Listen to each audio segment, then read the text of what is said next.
Okay, let's see if I can get this in here before any distractions hit or I run out of memory. As I've mentioned before, I listen to a number of people that have worked in the intelligence agencies. Okay, guys like Robert David Steele, Juan Savin, even Michael Jaco, what's his name, Michael Prather, worked in SOCOM, was a DEA guy. Okay, and these guys, when you listen to them and what have you, would on the surface, okay, I have no reason to, how do I put this, disbelieve what it is they believe in is true, okay? And I support anybody, obviously, that wants to take down anybody who is how do I put it, uses children for food and ritually sacrifice them, okay? So we can all agree on that, right? Particularly when you're on a planet that is love is the law. Now,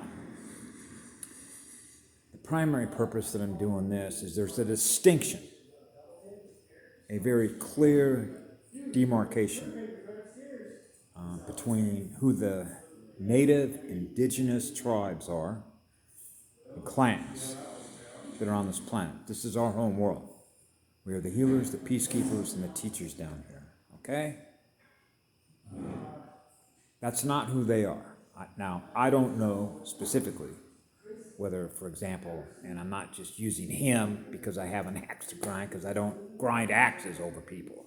We give love and light to everything in the cosmos because that's who we are, and the energy comes back to us, so we don't experience anything less than what that is. But this is a classroom. So that means when you come in here, we realize we're going to get hit and experience lower frequency density consciousness. That requires us to keep the peace, understand, because we can recharge ourselves, we bring ourselves right back up, which is the purpose of healing. Because if I experience a lower frequency in you from the result of trauma, then how can I possibly heal you if I can't even heal myself? Right? Okay.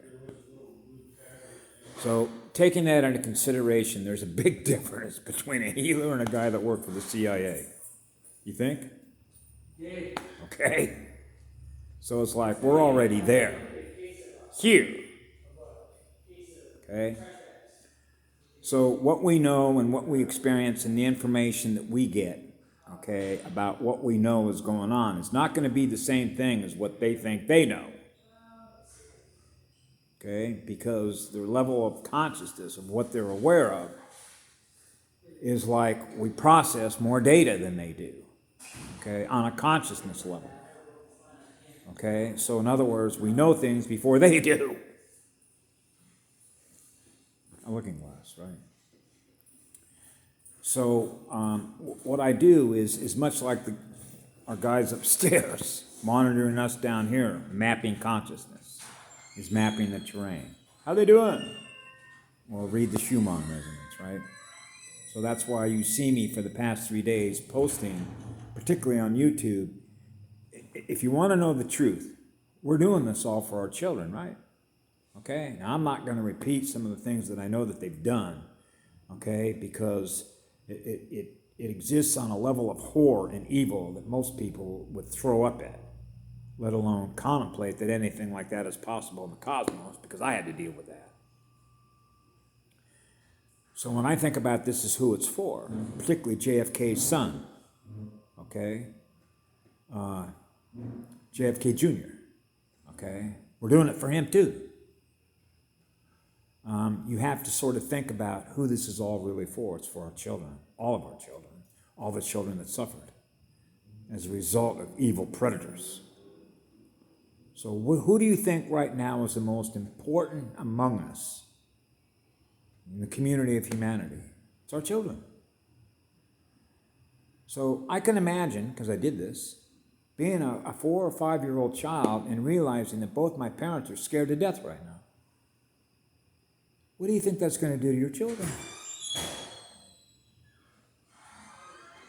Now, put this through the hopper when you consider, for example, being a mother, and if you love that little fetus that's in your womb, and you're a woman who loves what's in your womb because you're about ready to give birth to life, then you know how important that is. You want to maintain your energy at a level of love so that soul experiences what you are with so much love that that fetus, that soul can experience. Right? What that means is they don't need to experience any more trauma than what they've already experienced from the time they came in here. So if there is anybody that needs healing right now, besides everything in nature, and including all of us who've suffered trauma, is our children. I'm always thinking about how children are responding and reacting right now. Now, I'm not going to cry on this phone, but I know that they're experiencing it because I'm experiencing it right now. Okay? So I know what they're experiencing. That's why it's painful. So what I would implore is many of you that ever get this transmission, because I put it up every single day, multiple times, try and spend some time with your children, go for a nature hike, reunite your family with the girl on the planet who is the biggest healer I know, who is here. And you'd be surprised what will happen. It'd be good for everybody if we all did that. You know what I mean? I love you all. Have a great day. And we got this.